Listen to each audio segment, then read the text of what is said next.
rearranging all the furniture. We're competing with the tea and coffee, which is over there, tea and coffee. Right, we'll get cracking so that we can have a good hour. Good morning, everybody. Thank you for coming. This is the Mental Health in the Music Industry panel this morning. I'm going to let these lovely people introduce themselves.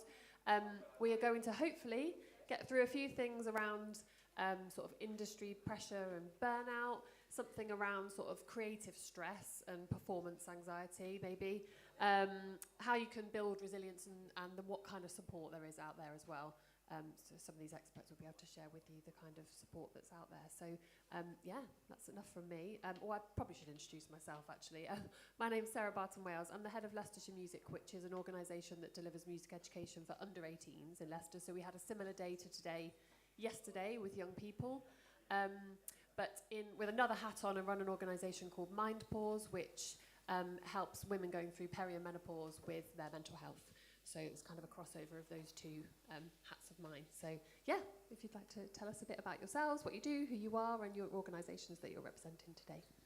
Hello, yeah, lovely to be here. Thank you very much. I'm Claire Cordeau. I'm the Chief Executive of the British Association for Performing Arts Medicine, BAPAM, in other words, and we provide free clinical assessments for anyone who's working in music and actually more broadly into the performing arts.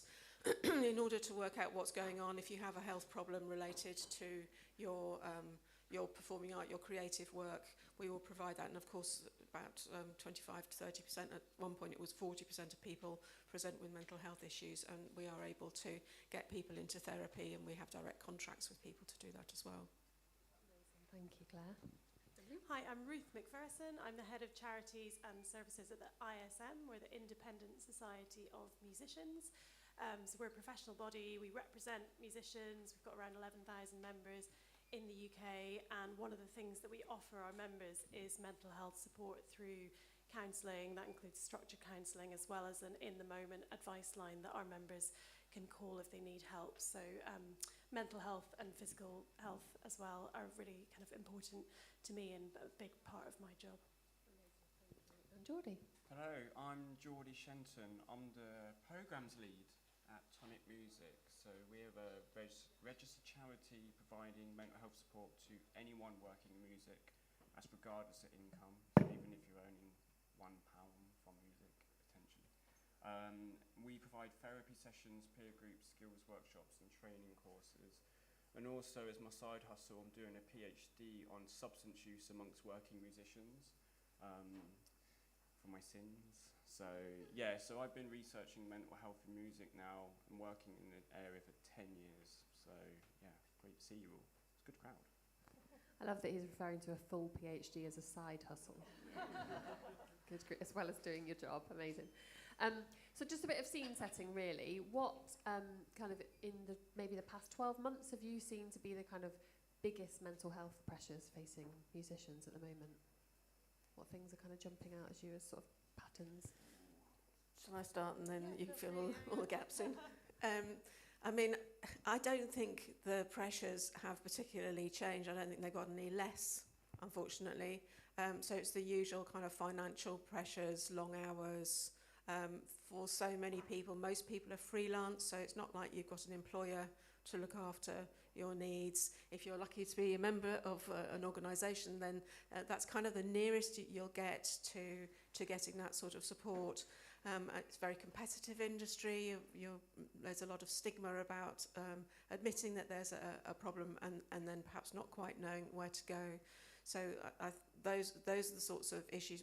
We see lots of different issues, and of course there's things that happen in individuals' lives that make it difficult to work. So you might have lost somebody you loved, or any of those sorts of things. They all have an impact on your ability to work, and those are the sorts of things we see.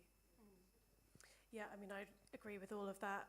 Our counselling service provider recently gave us an update on the kind of issues that they're seeing coming through from our members in terms of mental health, and why they're asking for help. And it was really a lot of the issues that Claire was just talking about. I think you can kind of categorise them across mental, physical and financial health, because all of those areas are sort of interconnected. If you've got money worries, that's going to impact on your mental health, or if you've had an injury and you're unable to perform in music, again, that's going to impact on how you're feeling about your identity as a musician.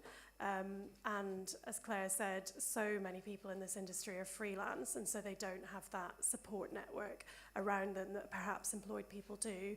And so, you know, musicians really need to build a support network around them, and that's where organisations like the ones that, you know, we're speaking from today can come in and support musicians to you know, feel supported and feel enabled to ask for help if they need it. Has anyone ever played Super Mario?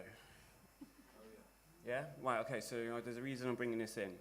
You know, like at the end of these sort of games where you beat the big boss, and then suddenly there's a bigger boss come along, and you're like, oh no, bonus round. So at the moment, what we're seeing with participants in particular is with musicians, you're already going through the toughness that venues are closing down, festivals are shutting, record stores are closing down as well.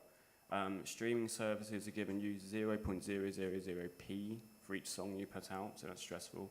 Brexit's had an enormous impact on touring. These are all really big bosses, so we, you know, starting to tackle them, and then suddenly you've got the bonus round of AI, and suddenly AI potentially, I know you guys do a lot of work on this, AI potentially, you know, what do you do if you've just got AI and no artists? And it comes in that all of these stresses have an economic impact. It means musicians in particular earning very little money, but more importantly, it has an emotional impact. So it has a massive impact on your identity. So you're already living in a society where people go, you know, how's your music thing? How's your music hobby or side hustle? Where for you guys, it's your life, it's your career, it's your identity. You know, if we're looking out for each other, what is it about somebody that you might think this person needs some help? You know, how could we look out for each other in that way, and what would we be looking out for? Especially in the music industry, you know, is somebody really not getting any sleep at all, or, you know, those kinds of things? I think sleep is absolutely one, and kind of any change in behaviour. If you notice the person that you're working with on a regular basis is not really okay, or is irritable, or is withdrawn, or is doing something very different than they'd had before, it may be that there's something else going on. And so things like withdrawal, becoming maybe a bit cynical about stuff, it does, you know, burnout does give you a bit of a sense of hopelessness sometimes. So those sorts of things, I think. Yeah, I would agree. I think sort of withdrawal and as you say, sort of not being yourself and behaving in that usual way usually are signs of burnout. And it's really important for musicians to look out for each other. And that's why kind of community is so important, because it is a largely freelance industry and a lot of people are working on their own. You know, it can be quite isolating. So yes, do, you know, take care of your fellow musicians and artists and those that work in the industry, and look out for those kind of warning signs and ask for help. I'm going to flip it again, sorry. There's a thing called Please Skills, which is using DBT. I encourage people to Google it, but actually, you know, some of the facets in there around sleep, around eating, substance use. You know, it's just seen as so normal in this industry to like not eat, not sleep, to just always be under the influence of substances. So, you know, that's not normal. That's not, you know, that's not healthy behaviour. That's something, you know, it's very hard to address in this industry, but it's something we should talk about. But also, we should always talk about mental health, because one of the things that can happen is people not talking about mental health. And so actually, in some circumstances where the most severe consequence happened, that person has chosen not to talk about their mental health at all. There's been no signs, because they, you know. So I would encourage people, you know, daily, you know, weekly, check in with your peers, have that conversation, ask them, you know, how things going, just some general conversations. You know, don't be on the phone just looking at Instagram, talking about, you know, things on social media. Actually have real conversations about, you know, what is going on, how does this make you feel? You know, that's what we used to do back in the day. You know, I think they're always good to have that kind of friend where you can have those, you know, because that's when you can spot signs. At the moment, we're in a very much a society where we're all very virtual based. You can see I don't like technology. You can see I'm like, you know, you can hide behind it. You should have seen what I was like when Bob Dylan got an electric guitar out. I was fuming. But no, just having those real conversations and having that awareness with your fellow musicians, because you're all going through these similar stresses, I think it makes a world of difference. I really do. I think what we're aiming for is a psychologically safe space to work in. So wherever the working environment is, it needs to be safe, because people don't want to own a problem, particularly even if you're owning it to yourself. You don't necessarily want to tell somebody else about it, because you might feel it's a burden to them. You might be competing in some way for work. You might feel you're letting the band down, or all of those sorts of things which might cause you not to share. So things like putting posters up in the space, with information about where to go, and just creating it so it's not down to just the individuals to have that conversation. The space itself encourages that sort of conversation, has stuff on the wall that reminds you to have those conversations. So it's not just about you, because it's quite brave to make that individual step, to say to that individual person, you think, well, was it my place, that kind of thing. But if you're in a space that encourages that, just by small things on the wall, the way in which the day is structured, then it's much easier. Yeah, or peer groups. I mean, we do peer groups, so a good space for that. The other thing as well is that kind of hyper competition in the music industry. One of the ways to tackle that is to kind of know what you want to do in your career. Not everyone's goal is going to be to play Wembley Stadium for 12 nights at £150 a ticket. Some of you may have different goals in terms of what you do, but and that also enables you to kind of start celebrating others' wins as well, because we all get that feeling, when someone has something good happen and we think, oh, that's not happened to me, and you get that little bit of enviness. So I speak personally from that. I think knowing what you want to do, it's not every dream is about playing Wembley Stadium.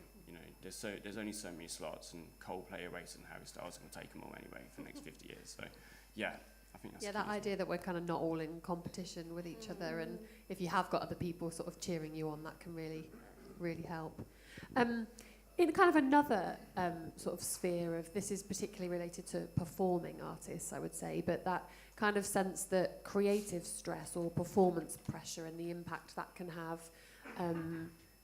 I was chatting to somebody yesterday actually about voice, for example, and the impact that stress can have on the sound that you make, as simple as that. And some things around the way that shows up, perhaps how it impacts people, and some of the things that we can do to combat that. Sort of, it's perhaps more physical health, but it does affect our mental health. Yeah, I think performance anxiety, headline acts, like Geordie was talking about playing Wembley. Adele experiences performance nerves before she sings, so it can happen to anyone, and it's really not something to be kind of ashamed of. We're all human, it can happen to everybody.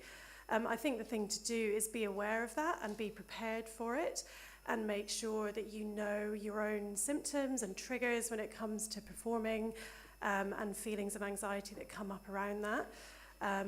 And so think about things like visualization, how you prepare for a performance, what are your sort of practice routines that you should get into to feel positive about performing.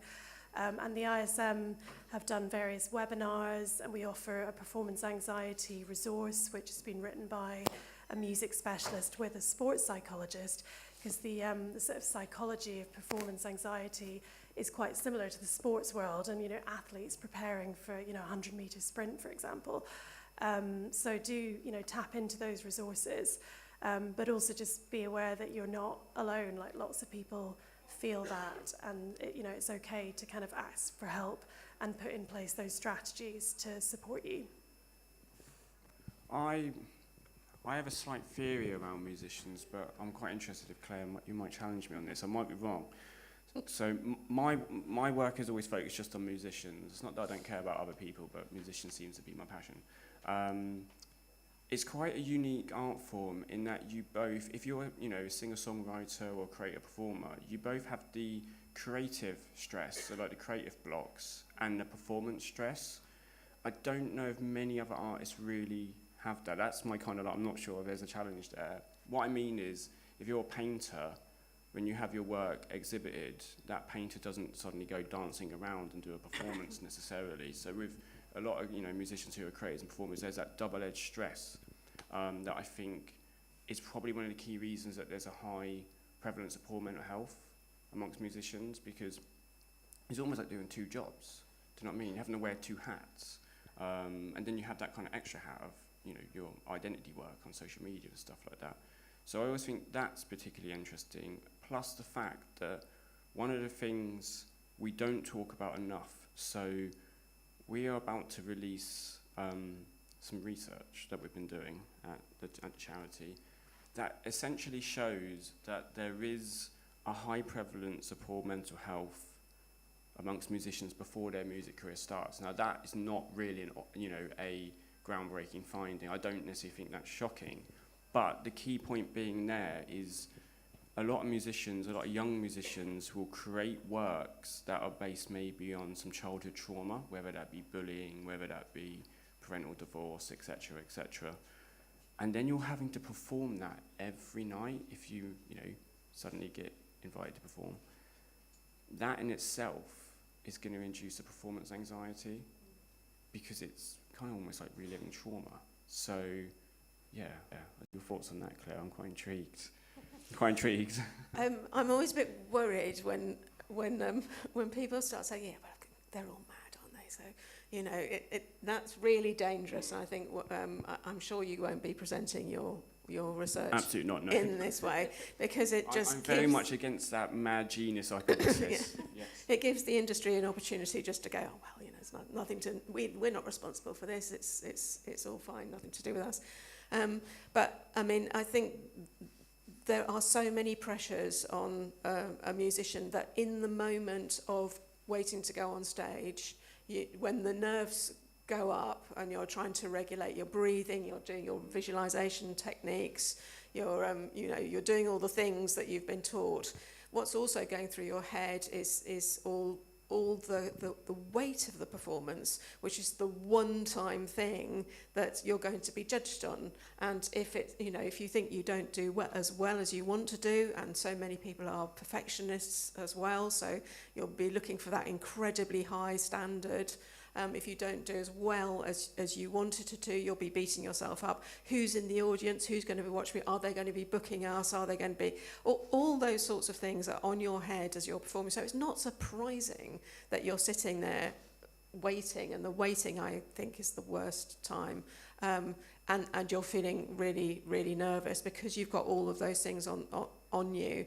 It's true that obviously that if you're writing your own work, very often you will draw on those sorts of experiences. But I also think that can be quite cathartic as well. And I think, everyone, I play, I write, we all do music because we love it and we're driven to do it, and we are able to create if you're writing your own stuff, which is an amazing thing to be able to do. So it's cathartic. Most people feel good when they're playing, actually. When it's going well, you can see the audience are really responding. If you're playing with a band, everyone's doing what they're supposed to be doing. It feels fantastic. There's no better feeling in the world.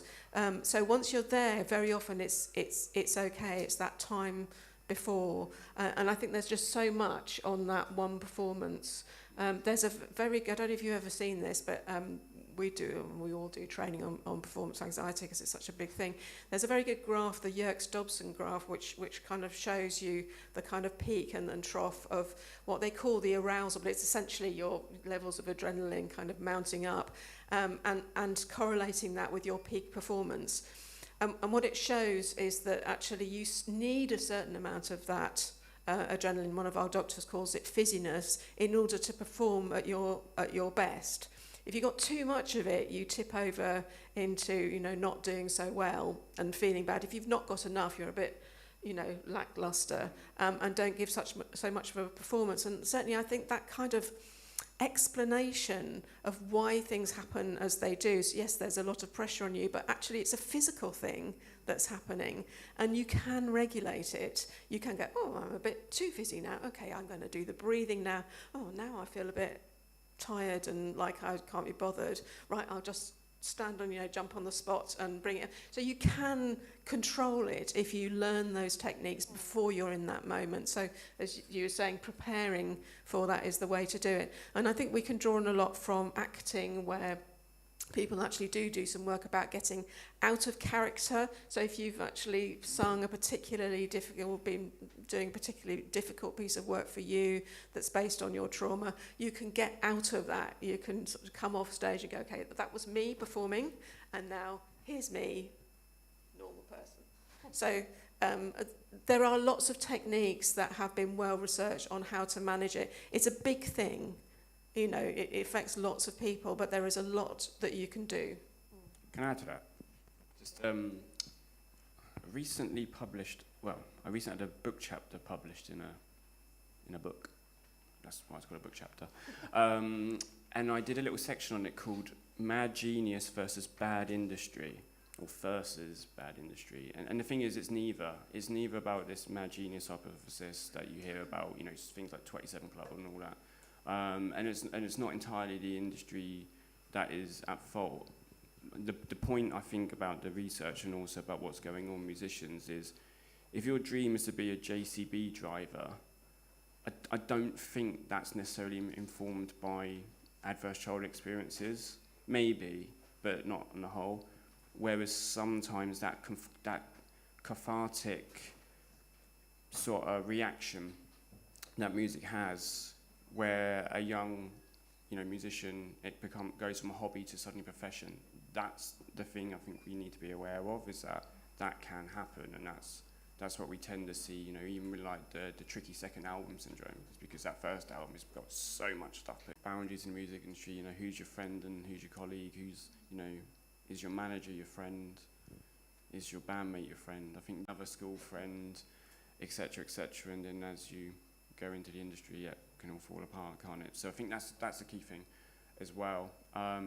There's been a lot of work around kind of community-based things. There's a lot of cities that are beginning to start kind of creating like music networks, like kind of having sort of almost like meetings and stuff like that. I think that's really, really good. You seem to mention our peer groups, which was quite nice, but LGBT and women in music is like, oh yeah, we do that. That's a good one as well. I think the reason we do peer support groups or peer groups, yes, they're facilitated by psychotherapists, but it's also to create that kind of community. And I think we've done close to 50 now, and the vast majority have gone on to form WhatsApp groups, so they then kind of continue that support. And there's one that 5 years ago, to this day, they still have their WhatsApp group, and that's such a powerful tool for those individuals to have that kind of almost kinship, I guess. Yeah, it feels kind of quite watered down from the level that we're talking at, but I remember you coming, Geordie, to talk to our young people who do our kind of careers program, and I think one of the biggest piece of advice you gave to them was about who they surround themselves with. We talked about surrounding ourselves with good people, and we've all foul to that trap of thinking that we've surrounded ourselves with the right people, and we haven't, and often younger people find that more difficult. But there are some adults who find that hard too. And I guess if there any kind of advice or anything around, who are the good people? How do we know? It's interesting because we do an analysis of all the people who come to us for mental health issues, but at one point was about 1,000 a year.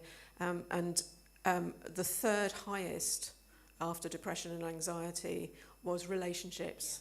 And that's not surprising, really, because making relationships is so crucial in this industry, but for the business side of it and also for the more informal side of it, which sometimes leads to the business side of it. And knowing how to be comfortable with those relationships and keep those boundaries so that even if they're not necessarily the right people, you've kind of, I'm going to go that far, but I'm not going to go any further unless I feel like I can trust, or there's some sort of agreement about how we're going to do this thing that we've agreed to do together. And the other thing I wanted to say is that we did some, because we see about 3,000 a year altogether, some with physical health issues, which means we've got lots of data where we can kind of compare what genre of music has what kind of issue and all of that. And one of the things we looked at is the proportion of classical musicians who present with a mental health issue versus the number of people who are describing themselves from other genres of music. And actually, classical musicians, who make up about 50% of the people of the musicians that we see, present less with mental health issues, and others present more. And that might be because classical musicians are never going to say, and they're just going to take beta blockers quietly on their own and, you know, try and manage it. But it might also be because there is an inbuilt community and there are longer term relationships. Now, I'm not saying that there won't be necessarily problems with those relationships, but there is more of an infrastructure around a group of people, and I think that would be true for any larger group of people. Whereas if you're a solo artist, if you're a duo, if you're a band, there's just you. You might have a manager, there might be a few people around you, but there is just you, so that you don't have that infrastructure for support. So I think that would be a big claim to say, you know, it's entirely due to those things, but I do think there must be something that builds in some support. If you're a bigger organisation, you build in a bit more support around the people. So if the communities that are being built now can put in those, can think of themselves as a sort of proxy infrastructure to provide that kind of support, I think that would improve things. Mm. Can I just pick up on what Claire said about relationships and agreements? So one of the things we see at the ISM all the time is people not realising the importance of contracts in terms of like what we need to improve mental health. It doesn't sound like an obvious thing to be talking about, but actually a contract can really protect you and stop kind of awkward conversations and awkward relationship issues arising, because you've got something in writing which, you know, states exactly how that partnership or that relationship is going to work, whether it's between you and a manager, you and your bandmates, you and your fellow artists that you're working with in collaboration, whatever it is. So, you know, contracts are so important, and we say this all the time at the ISM, and we offer legal advice to anyone who becomes a member. So if you're an ISM member, you can access free contract advice from a qualified lawyer. So please do make sure you get things in writing if you're working in partnership with others, because it can sort of help some of that future issues down the line. That's really important. I want to bring a little bit of sociology into this. The music industry is a capitalist system. It's not a socialist system, and unfortunately. It's a capitalist system, which means there's money, and there's people seeking money, people seeking status, people seeking power.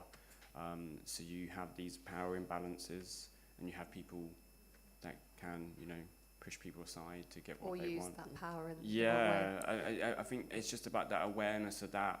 It's really unfortunate, isn't it? Because it'd be lovely if it was more socialist. But just having that awareness. And I remember that talk last January. I remember that's me and Millie Manders, wasn't it? Yes, it was. So that is the key thing, is just being aware of that. And unfortunately, again, going a little bit about this, you know, some, not all, young musicians go into this industry with, you know, holding some trauma. When you have that kind of vulnerability, there's always going to be sharks in an industry. There's always going to be people who are there to take advantage. You know, look what's going on in the news at the moment, the main headlines. That's not necessarily directly linked to the music industry, but we know that sort of thing happens in the music industry. So it's very, very hard. It's very hard when you're an adult, do you know what I mean? It's hard being in your 30s and negotiating things like this. But, you know, particularly when you're a young artist, just try, you know, just being doubly aware, being doubly sure about who's asking you to sign a contract and who's asking you to do certain things and whatnot. So I was just thinking about the level of safeguarding that in my kind of day job I have to do with under 18s, and we talk a lot about, you know, people building relationships with people for a particular end purpose that isn't quite what they're making out, or you know, we think about spaces where we need to give people time out, and we sometimes forget to do that with adults. And you don't suddenly turn 18 or have all these amazing skills about how to, you know, have emotional intelligence or read people, and we almost need to up the levels of safeguarding, I think, in the adult world in some ways. You know, it feels extreme for under 18s compared to, okay, you're there now, off you go. And we had a sort of music industry, music education roundtable yesterday, and one of the things we talked about was the longevity of support that we need to give people. You know, we might start them with their career support at 14, but it can't stop at 18. You know, sometimes those people need hand-holding in the very best way for a very long time. So. I think it's an argument not to stop stuff at 25 as well, because it used to be 18 to 25 for young people, but we have to be aware that the young people now lived through the COVID pandemic, so there's certain things that we had a privilege of going through when we were like 18, 19, 20, when the world was open, for like, what was it, a year and a half, 2 years, things were shut down. That's going to have an impact as well, without a doubt. Yeah. What would a kind of healthier, more sustainable music culture look like, I guess, and what do you think needs to change for us to get there? Just building on some of the things that have just been talked about, I think discrimination and harassment is a huge issue in the music industry. The ISM have done various studies which show that in very stark stats. And I think one of the things that needs to happen is more protection for freelancers. So the Equality Act doesn't fully cover freelancers at the moment, and we're doing a lot of lobbying to ensure that freelancers are protected. So yeah, I think it's kind of structural from a government point of view, but also in terms of industry. You know, Claire was talking about more organisations having structures in place to protect musicians, and that's definitely true in the sort of discrimination and harassment sphere, that employers and fixers, you know, need to make sure that they have those structures in place to make sure that, you know, freelance musicians are protected and aren't at risk of being discriminated against. Really good point. And what I'd add to that is that we find that very few organisations that have, you know, which form part of the working environment for musicians do a risk assessment for health.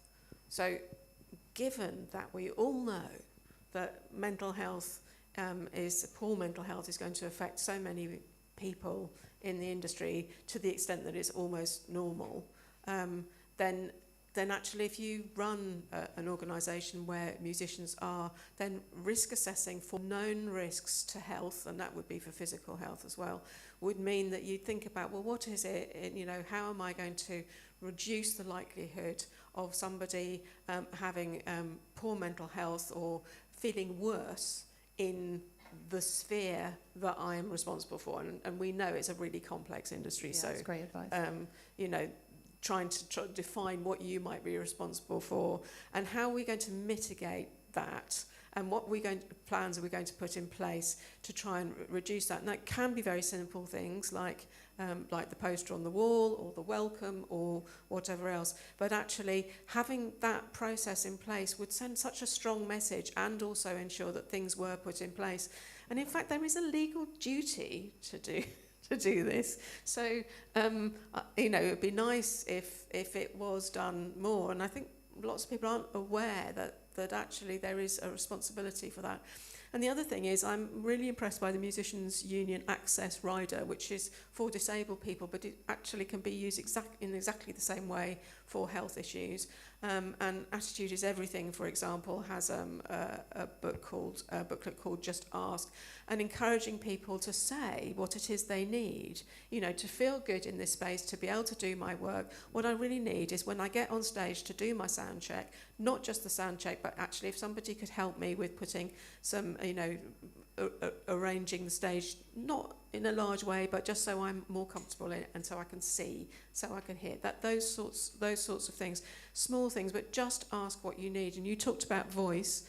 So, you know, the thing about the voice is you need to protect it. You need to have vocal rest when you're just about to go on stage beforehand. If you spent an hour talking to people over loud music because you're waiting to go on, that's going to make your voice tireder. If you have to do the same thing with, you know, meeting and greeting afterwards, that's going to make your voice tireder. So ask, is there a quiet space? Or I can lock myself in the toilet, but, you know, is there a quiet space that I could go to just for a bit, just so I can, you know, settle myself before I go on stage? Think about what you need, and then use an access rider to ask for it. They're becoming more and more accepted. So I think that helps that conversation about where the risks are and what we can do. Well, I love the work you guys do at BAPAM with that sort of stuff. It's really cool. I think we have to, I know there's some music organisations, and by that I mean like labels, agencies, that have employed mental health professionals. Yeah. I have quite an interesting opinion on that. I'm not sure about that. I'm still a little bit unsure. I know this is on video, but I am unsure. Is that around the kind of independence of them because they're centrally employed? Yes. I've had many interesting conversations about this. For me, I think one of the more simpler things that can be done is what always disheartens me is when I talk to someone working in music and they go, oh, I hadn't heard of you, or I didn't know there was BAPAM, or I didn't know there was music support, or I didn't know there was the Music Minds Matter helpline, I didn't know ISM offered counselling and I could be a member, or I didn't know, MU have initiatives in PRS. That disheartens me. So I feel particularly labels, agencies, maybe even venues can do a lot more in being quite open about that information, just to be like, we're not the experts in this, but here are some charities, here are some organisations that can help you, because I think that's a really, really key thing, because we're not a replacement for the NHS. That's the main thing. We're not a replacement for the NHS, but in that more preventative approach to prevent, things getting worse, and we have many conversations about that, don't we, Claire, in meetings. It's just that awareness, just giving that information. So we've been doing work with labels, we're doing a massive work with venues on our Need a Tonic campaign, where we're getting our information into venues with our posters. But if it was just a lot more open, we're doing a lot with schools and colleges, but again, not all musicians go to music university. So, just having that information that everyone working in music knows that when things go wrong, or if things are potentially going to go wrong, there are these services here. I think that would make the world of good. Yeah. Absolutely. Amazing. We haven't got too much longer left, so I want to kind of open the floor, if we've got a little bit of time, 5 or 6 minutes, just to invite any questions, if anyone's got any particular questions. Yeah, we'll go here first and then to the back. Yeah. So, in terms of us being members of the local scene, like some of us are artists, some of us are like organisational leaders, what kind of things can we do from your perspective? What things work to increase the presence and the awareness of all of these different services? Because I'd actually never heard of any of these organisations, and I really it would have been so much help over the past few years. I feel like I should answer that because I've set myself up there. It's definitely a two-way thing. So us as organisations need to do more to get our message out there. I know for us, we're developing our marketing strategy. I think it very much depends in terms of the role you do. So for example, we work a lot of youth projects in different areas. We provide free mental health resources to youth projects, to venues, to a lot of organisations. So for us, it's simply about dropping us an email to go, look, I've heard of you guys. I've got this community of musicians, and is there any resources I can maybe get? Posters, zines to get the message across. That's something we're working on, and it's doing really well. It's slow because it's about, again, got that incremental increase. So that's one thing. It very much depends on your role. If you're running a venue, like I said, getting the posters in your venue is a fantastic thing. Also, I know Attitudes Everything do great work with venues. Again, if you're a label, again, there's resources, there's kind of like information provided of if you've got an artist that's struggling, here's what you can do, in terms of NHS, but then here's what you can do if it's not an NHS thing, that kind of flow charty thing. So that's the thing, it's about sort of reaching out. But I also know us as organisations need to make it easier for people to reach out, because it shouldn't just be an email that you've got to compose and think, what do you say? It should be a lot simpler. So that's why for us, we have a form that's just like, here's some free resources. And we actually don't even ask why you want them, because actually you shouldn't have to explain. It's just like, okay, this person works for this, say Too Funky, for example. Yeah, brilliant venue. Just send them down, and it's free resources, free postage. So yeah, that's one way. Do you know what I mean? Can I just jump in off the back of that? Is there like a central place that you can go that lists like all these services, or is that just a pipe dream? We're working on this, We aren't we? are working on it.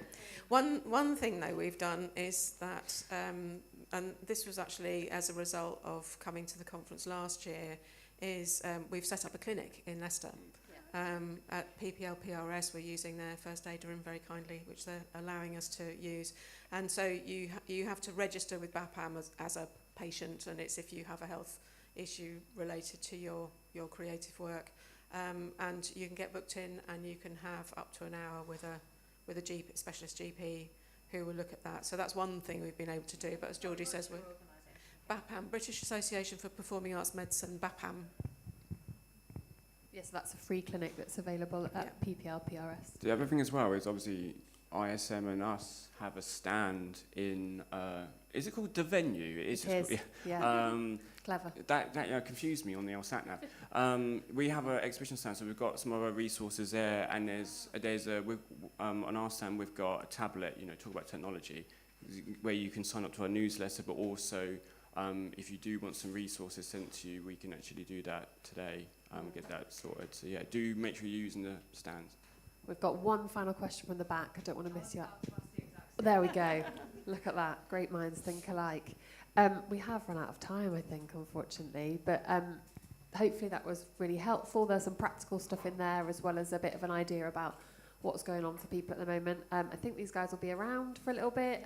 They have got stands. Yeah, come and see, ask questions, and seek advice if you need it. Thank you. Thank you very much. Thank you.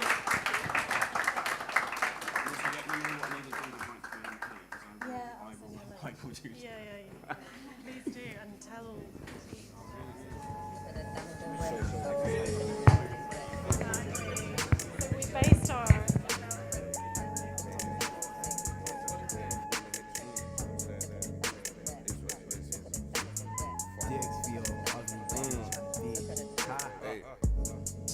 Black cat, black green eyes, green. Two-step in the dark, spilt drink on my Levi's. Ayy, pull up in the jungle, hootie, I'm in a green ride. What you see is what you get, I don't come with no surprise. Ayy, black cat, and I got green eyes. Wait, black North Face on, that's how I hide in the night. Wait, man, I already done told you, I'm so fly like pie. Nah, that girl looking so nice, I gave it D, she ride me like bike. Ayy, and I might call like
dos, tres. Hello.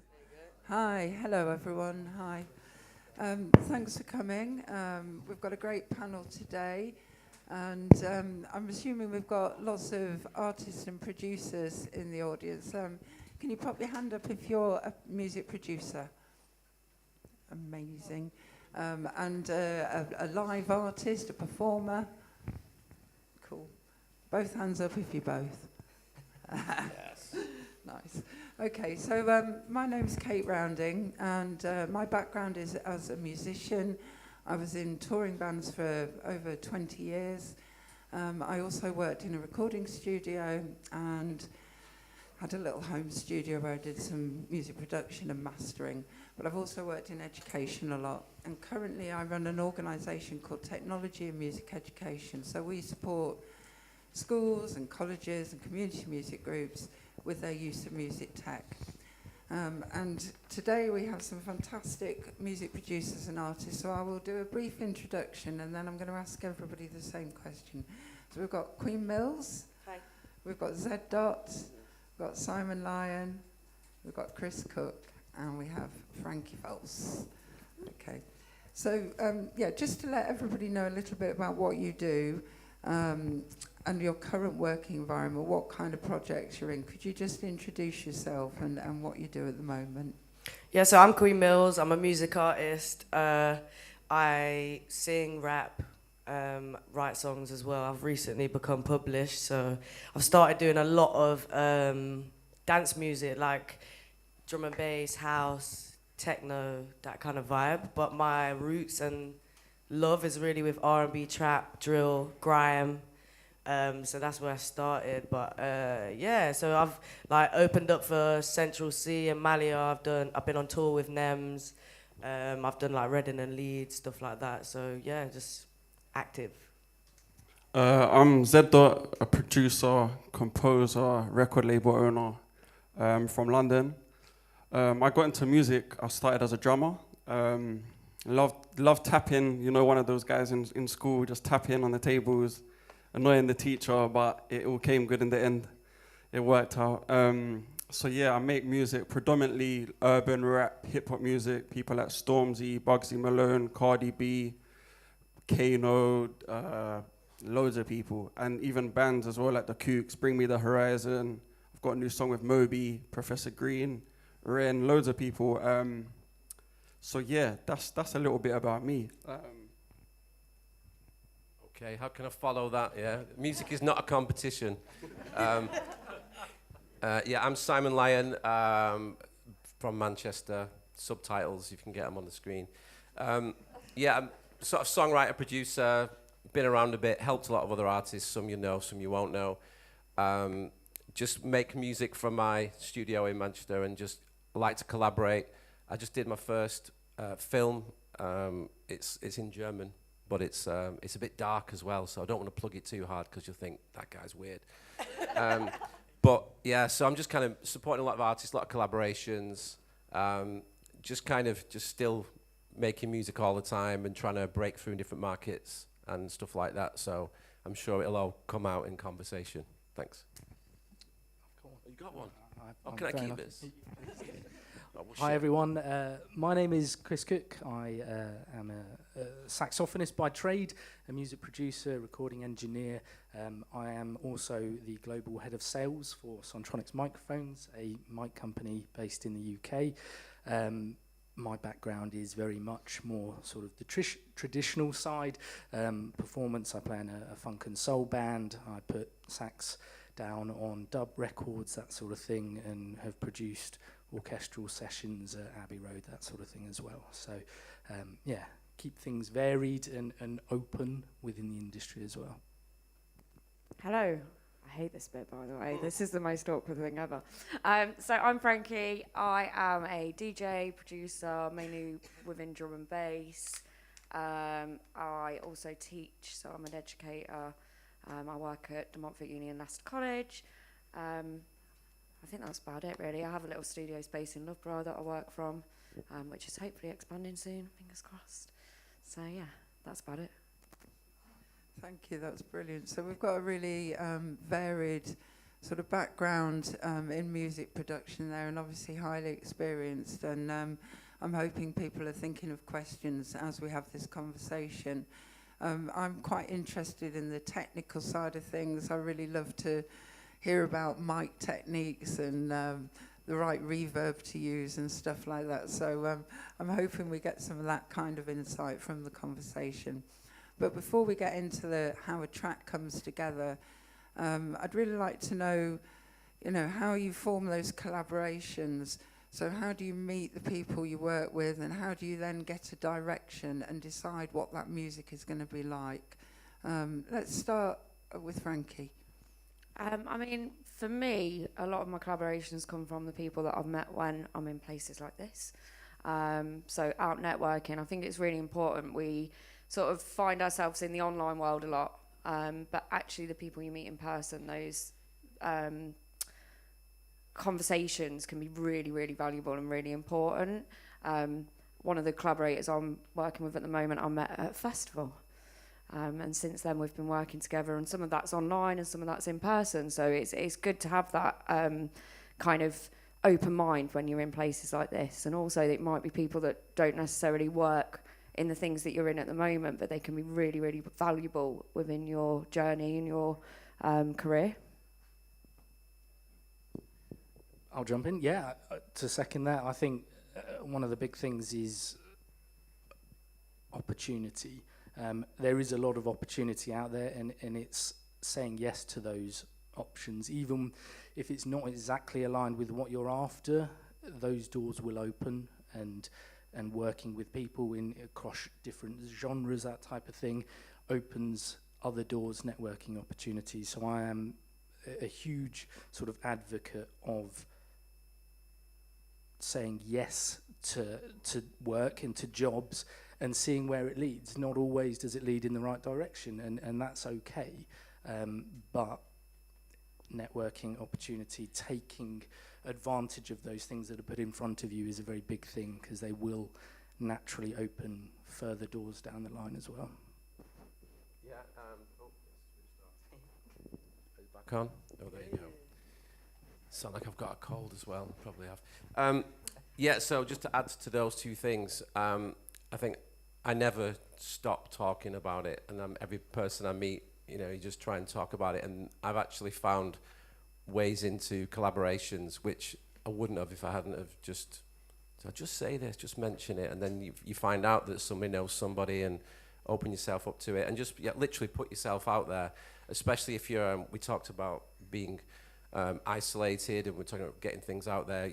I use social media sometimes. I'll just put a beat up and just put any singers, vocalist want to jump on this track, and sometimes it works, and I've actually discovered people that way, or even opened a conversation and ended up doing something. And I go in the right places as well, where people get together, whether it's like open mic nights, electronic jam nights. We've got some of that going in Manchester. So by being involved in a community, that's why I keep saying to Kate, this is awesome, like just this right now, today. Speak to people, because you're going to find the chances of finding like-minded musicians are just astronomically, increased by being in places like this. So, but don't stop talking about it, ever. Some really good points already mentioned. I think especially what Frankie said about in-person connections. That's something I've benefited a lot from. Just being outside. It's very easy as a producer, songwriter, artist to get yourself locked in the studio and kind of be a bit of a hermit, a bit of a nerd, do you know what I mean? But getting outside, going to shows, going to events like this is amazing. That's how you're going to meet people, real connections. Obviously, all of us are online, and I think that in-person connection, for me, someone can get their personality, their vision across much better than, I don't know how many characters are in the DM, but it's not that many. Also, for me, what I kind of started doing in lockdown was I started opening myself up a little bit in terms of making myself approachable. Some people think, oh, you're Z-Dot, you've worked with Cardi B and Stormzy, I can't message you.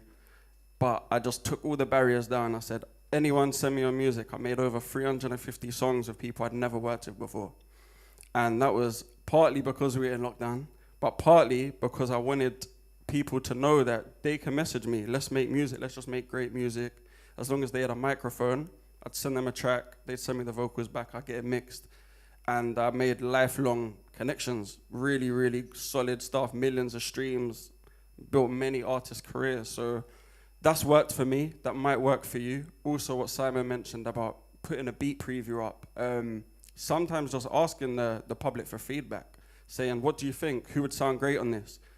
You'd be surprised. Like, there's some beats I've made, and you put that up, and the person you actually wanted on it messages you. And it's a bit of manifestation, and it's just a bit of literally putting it out there. So yeah, those techniques have worked for me.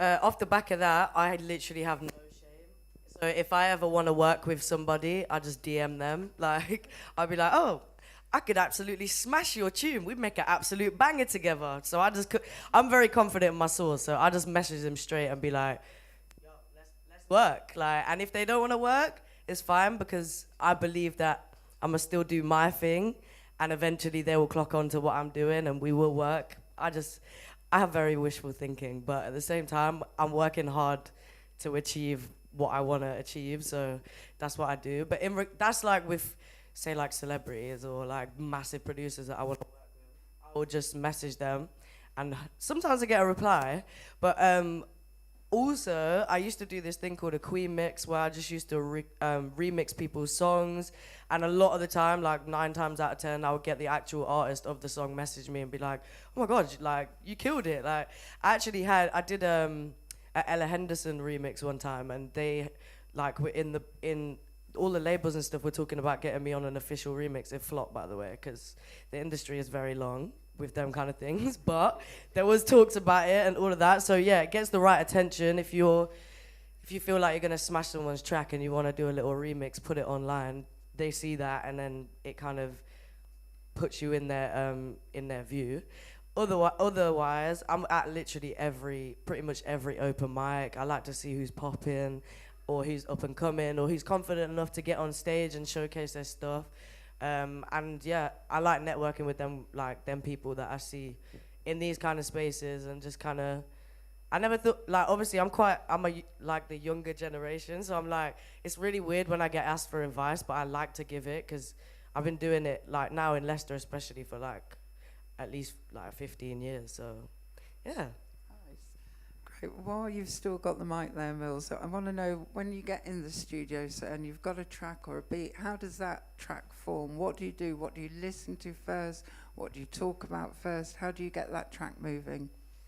So I work with loads of different producers all the time. Like, I'm always in different studios, just working with like producers I've never worked with before. So like, my process is, if I've never worked with you before, I'll normally sit in the studio and be like, right, what's your favorite type of beat to make? Because I'm quite multi-genre. I don't really like to be boxed into things, and I'm always in a different mood. So I'll be like, what's your favorite type of thing to make? We'll run through some beats. I kind of just pick anything that speaks to me at the time. It's normally something with a banging bass line and something quite like orchestral with a live instrument on it. I like them kind of beats. But so it's weird, yeah, because now that I'm a writer, I've seen so many different strategies of being able to like write or come up with your stuff. Like, there's so many different strategies, but I'd never seen some of the ways that like people have done it. Because me personally, I will literally hear the beat and then hear in my head how I want the song to sound, like what I want it to be doing, like how I want it to progress. So I literally hear that, and then a lot of people will go on the mic and do melodies and stuff for ages. I lose focus if I do that. So I'll maybe record one melody on my phone or something, but realistically, all the words at the same time kind of come to my head, and I have to write them down. I've got an app called Rhymer's Block, so that's a cheat code, guys, if you struggle on writing. It's literally basically a notes app, and you know where you normally get, when you're typing, you get predictive text. It's basically a rhyme as a predictive text, so it kind of sparks your imagination as you're writing. But yeah, that's how I do it. But I've tried loads of different ways. Like, recently I went on a stream, and they were like, no, you're not getting your phone out. We don't want you to write. So we literally just freestyled it. But it was literally me like going and doing one line and then coming away and thinking and being like, oh, I got another one, and then go back. But yeah, that's my process actually, is just to hear the beat and then write and then go and record and then mix it all through. And I don't leave the session until I have something I can listen to over and over again and get notes on. But yeah, that's my process. Thank you. Yeah, Zed-Dot, I'd like to hear about your process. So my process, if it's an artist I've never worked with before, usually just start very simple, break down the barriers, have a simple chat. How was your day? And what kind of music you making? I'll play them some stuff I'm working on. Just to get everyone comfortable is the main thing. My job as a producer, people come in from all walks of life. Some of them don't have much experience, some have loads of experience. And I think getting the artist to be comfortable is like the number one. From there, when people are relaxed, they're gonna make good music. Do you know what I mean? So for me, that's the number one. From there, we just vibe. Normally I've got an idea in my head already, because obviously I know the session's happening. So I've got like some chords or some drum beats ready, and we go from there, and it's usually with me extremely fast process. I don't play around, so it's quick. True. If it's someone I have worked with before, it's even quicker. There's no talking, it's straight to the action, and usually if it's a singer or a rapper, they're already writing 5 seconds into me pressing play on the beat. And it's just a vibe. Like being in the studio with me is a vibe. I want to be vibing with the people I'm working with. I want them to be vibing with me. So I guess just making the environment very relaxing, also like taking away the pressure as well, is important for me. That's great. There we are. So yeah, building on that, I think personally, it's like be ready all the time. Every idea that you ever have, whether it's a voice recording, you've heard a drum sound that you like or something like that, just try and gather everything, and no idea is a bad idea. And then when I'm working with this vocalist called Tristan Henry, he's been on all kinds of house tracks and stuff like that. He's awesome. Sounds like CeeLo Green or something. He can just hit all the notes. It's amazing. And we just get on the right page as quick as possible, have lots of musical references and common ground. Like, 'cause I work with all kinds of people, so we go references as far back as, blues, jazz, and things like that. But yeah, just get ideas and just be open to try new things as well, and keep pushing the boundaries. And yeah, like you said before, just create a vibe, find out what favorite drinks are like, where they have sugar in the tea and stuff like that. Just get in there, so you can relax and just get in the right headspace. I think that's something that is definitely a thing now, headspace. But yeah. Oh, we don't need it, do you? I've still got one. All good. Yeah, I sort of approach it, and my own personal take is to come in with sort of no preconceived ideas. As what has been sort of discussed before is allowing the session to sort of take place, make people feel comfortable. What we do is about collaboration. It's about the coming together of people.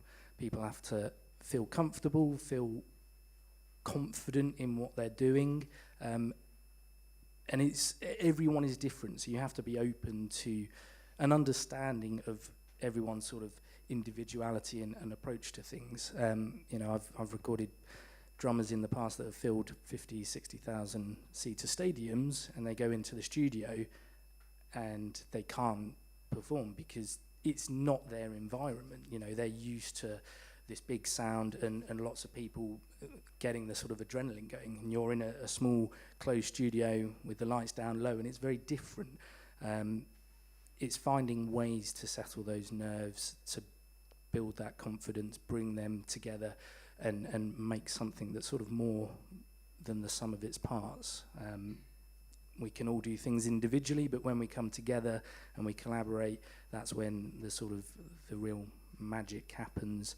Again, seeing sort of studio sessions saved by a very timely, let's go and get a drink, let's go and make a cup of tea, when things are getting a bit fraught and nerves are in play.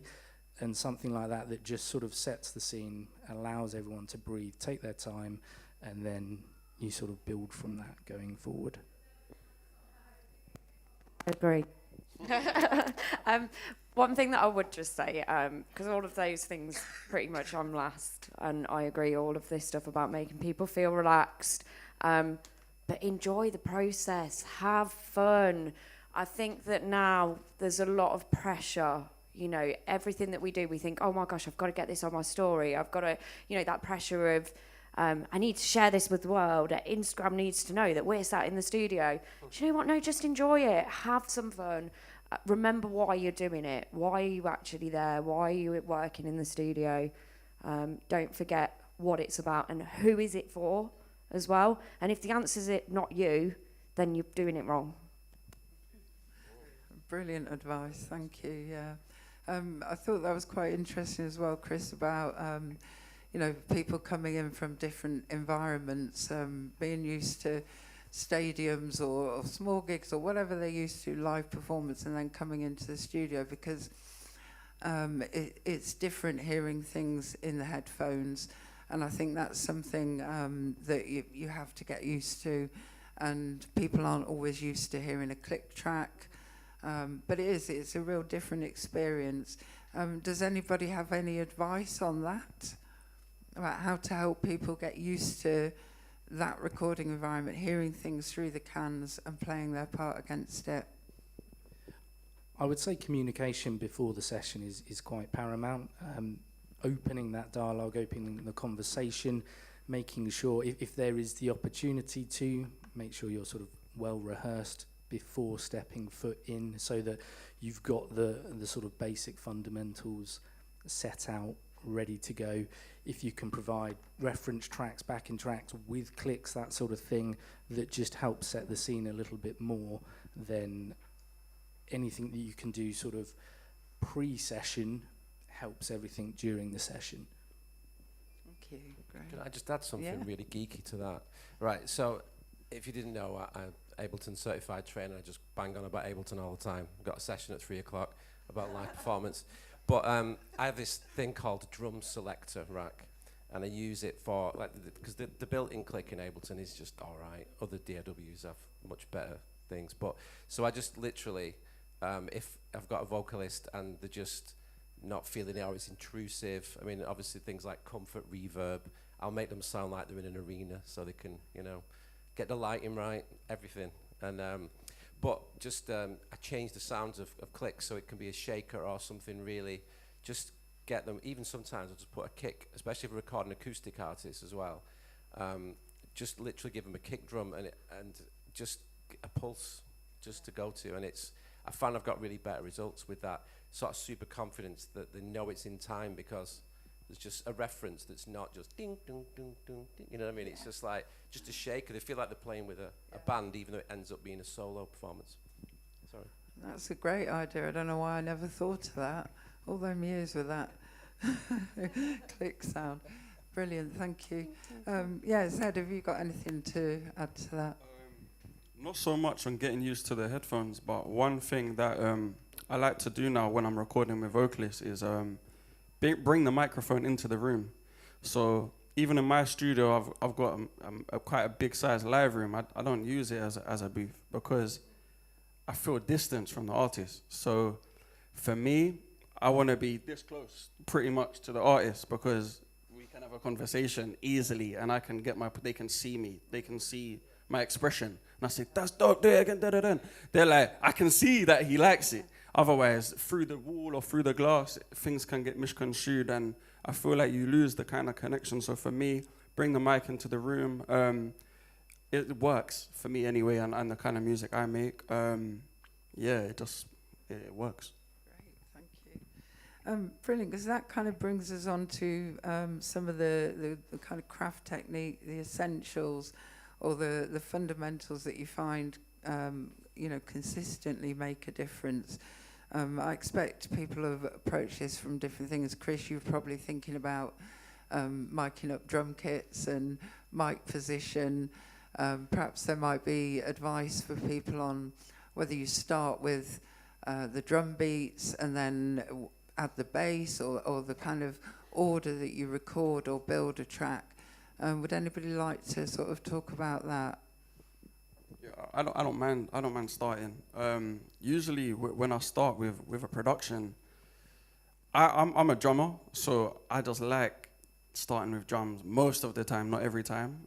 Just because instantly with a drum beat, you know the direction, you know what you're going for, you know the genre, the tempo, everything is set. From there, I find it pretty easy to put down some chords, put down a melody, kind of even get a loop, whatever the vibe is. There is obviously times when I'm working with a musician, a guitarist, a violin player, saxophone, trumpet, and they'll start the vibe because we might not even know the BPM yet. So they might come with a riff. I've got to find the BPM, usually using a technique similar to what Simon said, just even a kick. I prefer that personally than just using the metronome, just for a vibe. But yeah, also there's no rules. And I like to kind of emphasize that when I speak to people about music, there's no rules, there's no secret formula of if you start with the melody first, it's gonna be a hit. Just start with what comes naturally and enjoy it, I think. Yeah, from my perspective, again, no rules. I think that's a very key bit of information. Where possible, in an ideal world, I like to have a bit of a demo track going, even if it's just scratch vocals and it's just laying out the idea. I've always, my personal approach is to try and get the energy in first. So drums, things that really add quite a dynamic impact to it. Followed very closely then by a vocal delivery.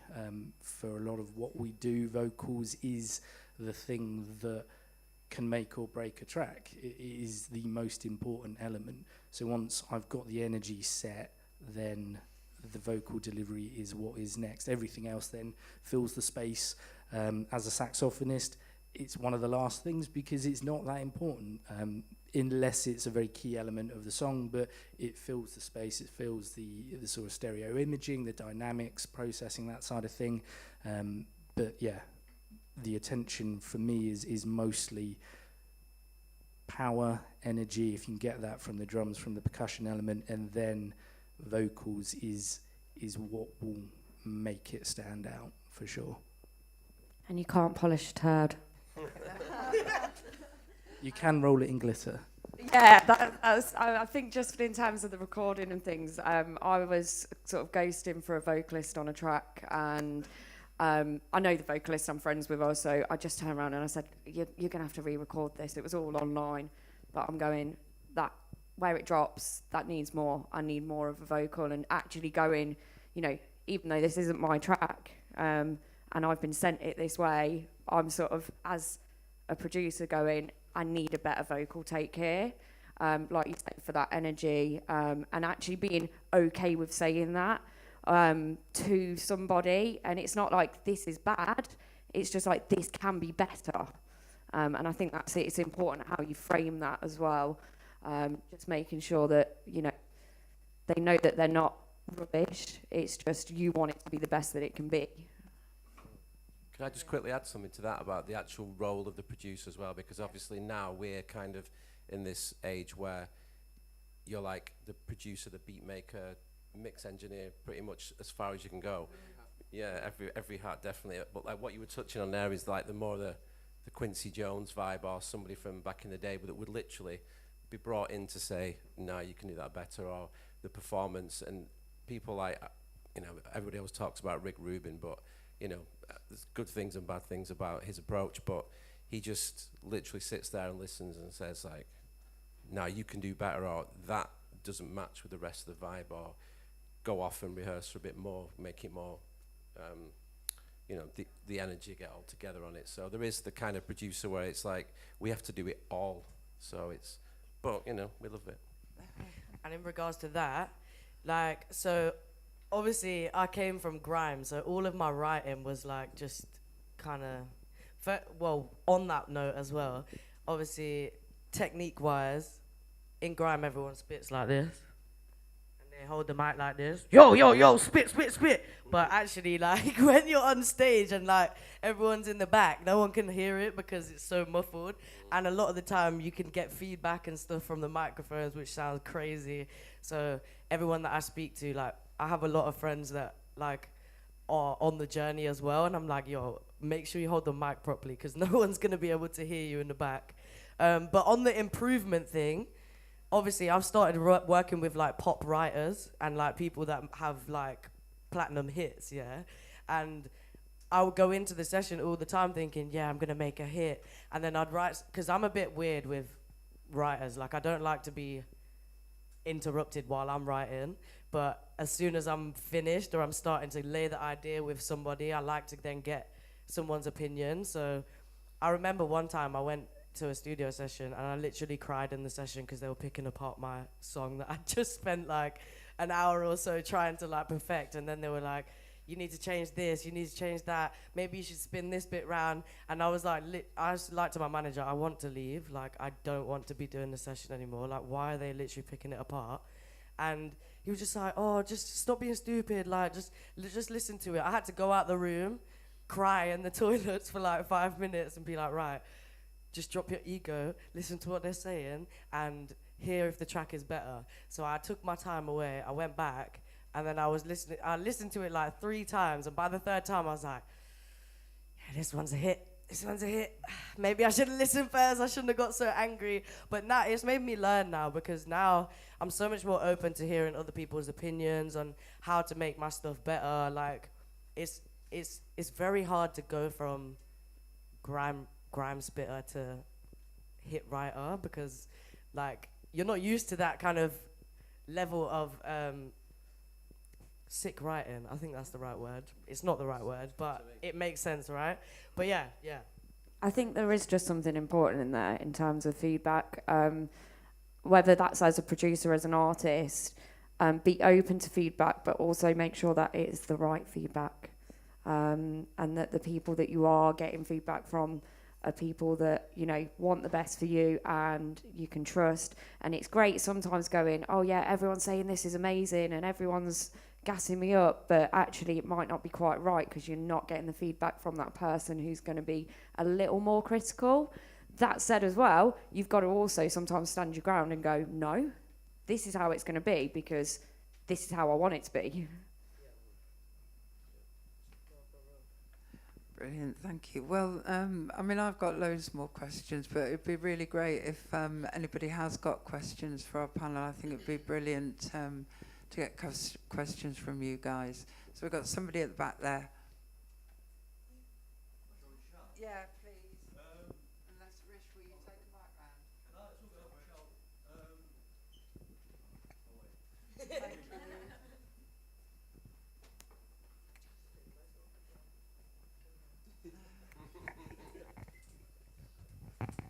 Hi, my name's Joe. I'm a music producer. I'm going to ask about the bit no one wants to talk about, and that's the money. I think it's like I think dealing with that side of the business when I've got clients mixing and mastering, it's very kind of black and white about the service you're providing and charging. But I just wanted to find out your approach about when you're reaching out to new artists, like posting beats online. I think there's a common thing that some producers do is they end up devaluing their work because they just kind of want to find artists and throw their music out as much as possible. But I guess I wanted to hear some advice on how you take those connections and turn them into a paid client without just basically developing an artist and giving them music for free continually. Yeah, I'll be interested on those thoughts. Nice to meet you. I would say when you're reaching out to them, the problem is with a lot of, I'm guessing you're mainly talking about rappers. Yeah. They have the craziest egos, yeah? So now, first of all, you've gone to them. They're already like, oh yeah, this guy, da-da-da, like he's lucky if I choose his beats. He's blessed if I jump on this. So you're already at a very, very big disadvantage. This is being brutally honest. They're gonna say, thank you very much, I'll give you credit, I'll pay you in credit. Yeah? So already that's 0. But it might be a big artist, it might go on to be a big song. You might, obviously you can get your publishing for it. There was loads of things I done early in my career. I didn't get an upfront fee. Especially back then, there was less money in music. I had to do my 10,000 hours of unpaid work pretty much. I was just on publishing. when you have a big hit, a lot of things change. But in terms of what you kind of mentioned about posting beats online, it's like the Wild West out there. Especially now with AI, rappers can just type a prompt in and get a beat. So my advice to you in terms of making money would be find an artist that you really vibe with. Even if they got no followers, they got no songs, but they're good. And you're good and you vibe with each other. Because now you can 50-50 it with them. So now when you're building an artist, you're like a sound together, you're a team. You can build an album together. You're the producer, they're the artist, 50-50. There's no cost. And now the royalties are coming in. When they get down to they might be supporting. This has happened to me. I'll get like my artist I'm developing on a Bugsy Malone tour with Dave or somebody. Next thing you know, they're on Soccer AM, they're on the Sunday Brunch. And then, okay, now they're doing their own tours, and now you're actually getting money. It's a long way, but if you're in it for the long term, I'd say it's a very effective way. And it cuts out all the nonsense of sending beats to rappers and them kind of treating you like some kind of imbecile. So I would say find an artist that you like and they like you, and just vibe with them and build a sound together. I'll jump in. Very wise words.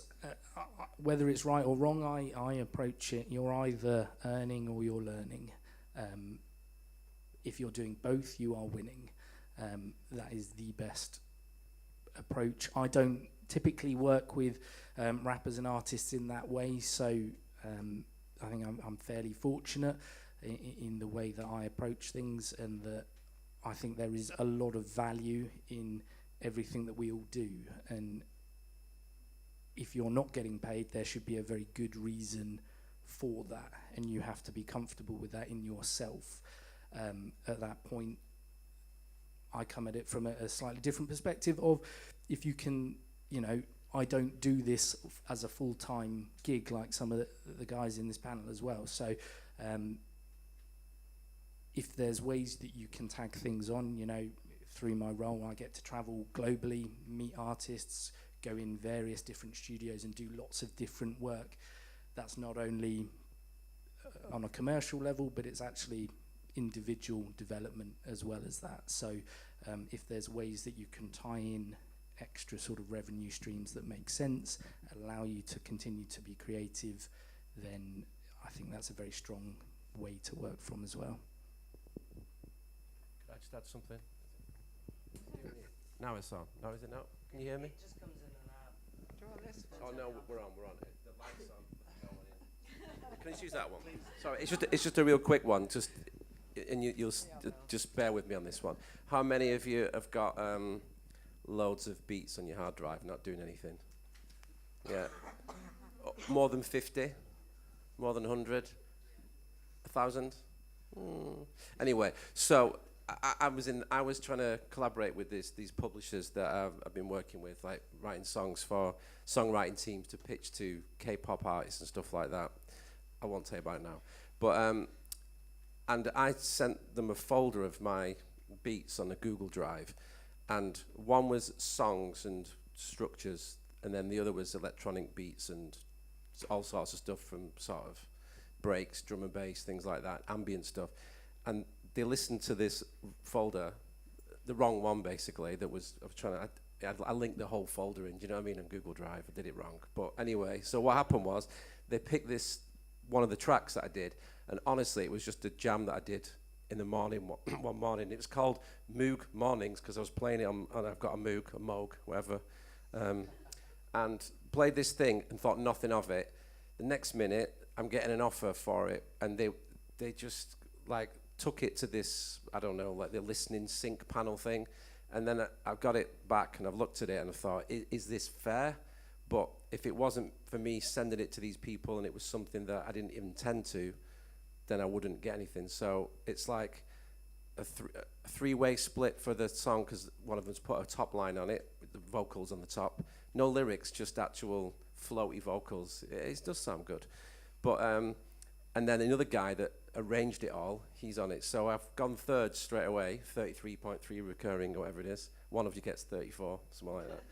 And then the label said, but then we split it 50-50 with the artist. I mean, we won't get into that too much. You probably have much better stories, but it's like, do I say yes? Do I say no? But I didn't intend it to even get discovered in the first place. So maybe I say yes to this one and then go, I've got a hard drive full of these if you want it, but you don't need them. Just come straight to the source, you know what I mean? I could be like that, but it was collaborating with these people helped me to get somewhere quicker and easier by just them getting excited about this track of mine, and I let them hear it, and they were saying things I never thought of, the music. So anyway, that was just my little story.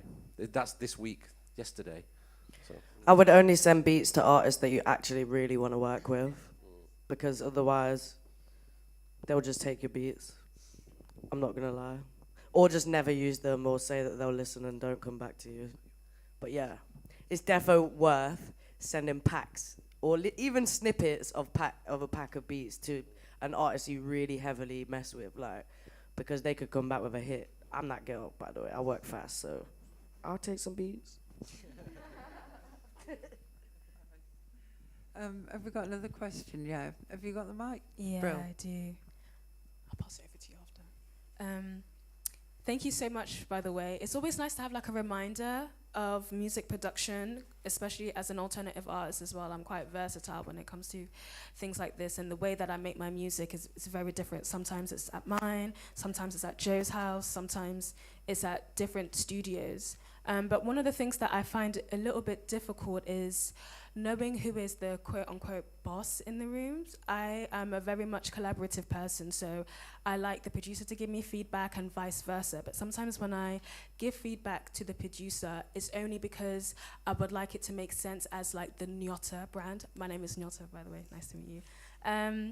So I wanted to kind of like, I know we've kind of like spoken about it a little bit through the panel, but I wanted to know your advice and tips on that as well, specifically when it comes to producers who are already on that level and they probably see you more as a underground artist but not an experienced artist, knowing already what your sound is and how open you are when it comes to the musicality as well.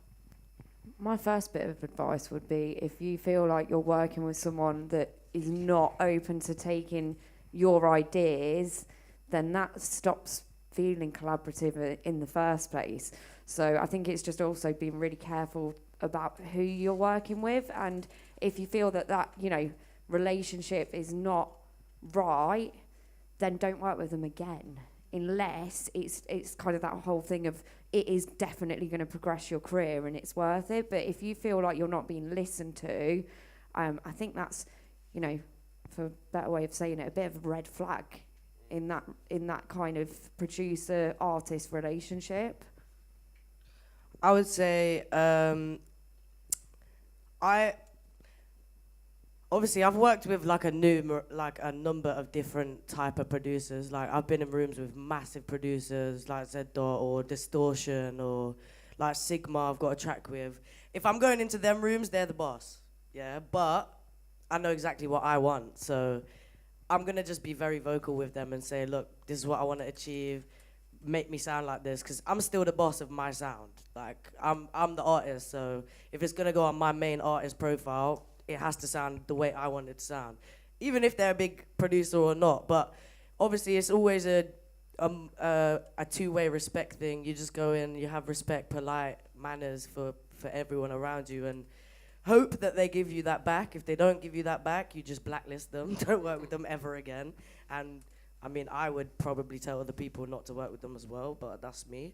And yeah, like you're always the boss. If you're the artist, then you're the main person, you're the boss. But you have to know, if you're collaborating with other people, that they're gonna be the boss at what they're doing too. So you have to be open to allow them to basically make your stuff the most bust up piece of work ever, basically. Just a quick one on that. It is a mutual thing, they need you, you need them. So yeah, just adding on to what you're saying there, it's a collaborative thing. So without you, they're nothing, or without them, so on, I also think, coming back to like the earlier points in the panel of kind of creating a good working environment. I don't really like the word boss in the room. I know exactly what you mean though. I kind of more look at like a driver of a spaceship maybe, because the producer, and going back to what we mentioned earlier as well, the modern producer has to wear so many hats. So they're working on the song more than the artist. They're working on the production, on the mix, the master, the arrangement, co-writing it with you. So they are the driver of the ship. That doesn't mean they're more important. It just means they are going to be the person finishing it when you've gone home and you're chilling.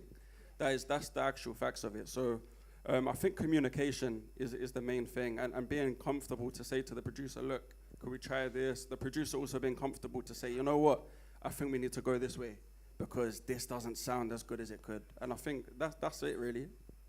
Weirdly, I work in the studio with other producers occasionally, so you have collaborative tracks, and I say, who's driving? Yeah.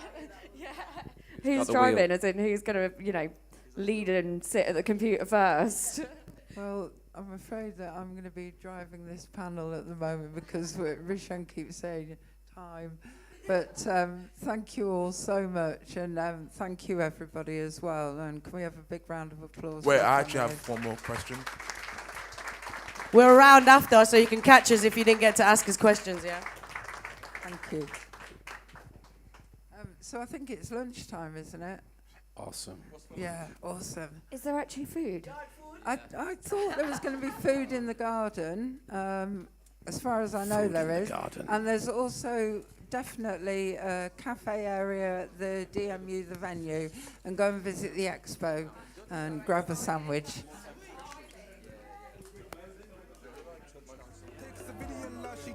Eyes at Newton, know that brain. You know you got brilliant mind.